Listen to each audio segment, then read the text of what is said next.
Really worth thinking about.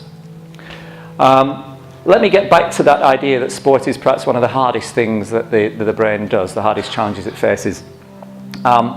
People will say, well, what about memory? We've got Google. It's easy to beat memory with machines. What about playing chess? Well, we've got computers that can beat any grandmaster now almost with chess. But what about playing sport? I won't show you the video now because we haven't got a lot of time.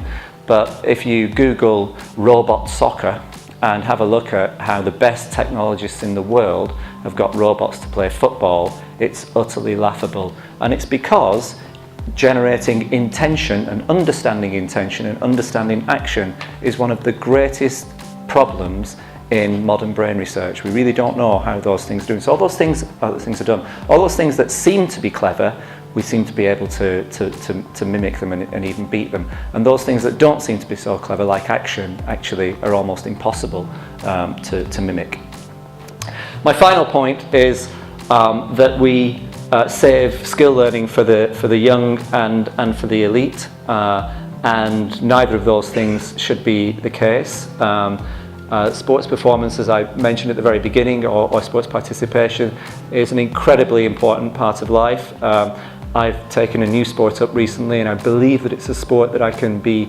My prediction is that I'll be better at it when I'm 62 in 10 years' time than I am now. I think that's entirely possible, and there are all sorts of other advantages to taking part in a sport. And I was inspired, I'm sorry to do it, but it's the second thing I've taken from Australia, by the mission statement from the Australian Institute of Sport, which is on the entrance to their offices, to enrich the lives of all Australians through sport. Now, I have to confess, what I've seen on Guernsey really shows me that you're ahead of the game in terms of what else I've seen in the UK in making sport matter to everybody's lives. The facilities and the participation and the opportunities are just absolutely fantastic. But we still have a group in society who perhaps aren't using sport as much as they can, and that's the elderly.